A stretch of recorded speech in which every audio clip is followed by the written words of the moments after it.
Welcome friends, எல்லோரும் எப்படி இருக்கீங்க? சித்ரா ஃபைசி கிச்சனில் தக்காளி ரசம் எப்படி செய்கிறதுன்னு பார்க்கலாங்க. தேவையான அளவு தக்காளி, நான் 5 தக்காளி எடுத்துருக்கேங்க. ஜீரக மிளகு, பூண்டு, பச்சை மிளகாய் 1 போட்டுக்கோங்க. அப்புறம் வெந்தயம் கொஞ்சம், சின்ன வெங்காயம் கொஞ்சம், தேவையான அளவு வரமிளகா சேர்த்துக்கணுங்க. உப்பு. தக்காளியை நம்ம ஃபஸ்ட்டு கரைச்சிக்கணுங்க. ஜீரக மிளகை அரைச்சிக்கலாங்க. ஜீரக மிளகு நுணுக்கி வச்சுருக்குங்க, வரமிளகா கிள்ளி வச்சுருக்குங்க. தக்காளியை உப்பு போட்டு பாருங்கள், கரைச்சி வச்சுருக்கேன். ரசம் தாளிச்சுடலாம் வாங்க. கடாய் வச்சுக்கோங்க, எண்ணெய் ஊற்றிக்கோங்க, கடுகு போட்டுக்கோங்க. கடுகு பொரியட்டும்.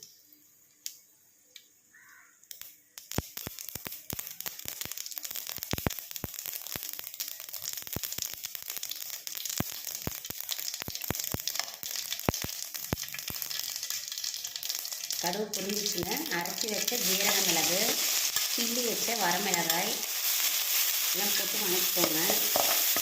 இதுலேயே கருவேப்பிலை கொஞ்சம் போட்டுக்கோங்க. இதில் நம்ம தேவைப்பட்டாங்க ரசப்பொடியும் கொஞ்சம் பெருங்காயத்தூளும் சேர்த்துக்கலாங்க. நான் சேர்த்துக்கிறேங்க கொஞ்சமாக பெருங்காயத்தூள், ரசப்பொடி 1 ஸ்பூனுங்க.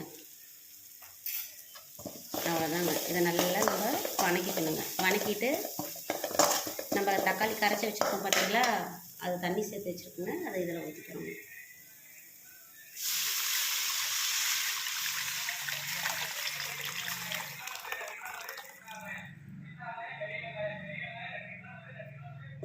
தக்காளி நம்ம கரைக்கும் போதே உப்பு போட்டிருக்குறோங்க.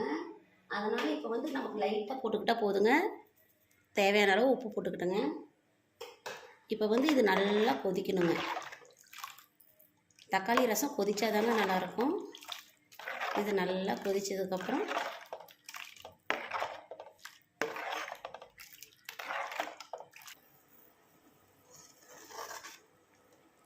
பாருங்கள், கொதிச்சிருச்சு. இப்போ தக்காளி ரசம் ரெடிங்க. இதை நம்ம ஒரு பவுலுக்கு மாற்றிக்கலாங்க. முடியல, கை வேறு நல்லா பாருங்க.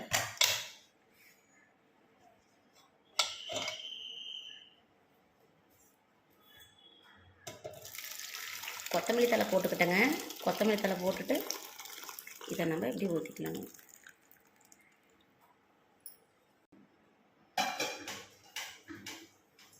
பாருங்கள், தக்காளி ரசம் ரெடிங்க. பிடிச்சிருந்தா லைக் பண்ணுங்கள், கமெண்ட் பண்ணுங்கள், ஷேர் பண்ணுங்கள், சப்ஸ்கிரைப்ஸ் பண்ணுங்கள் ஃப்ரெண்ட்ஸ். தேங்க்யூ.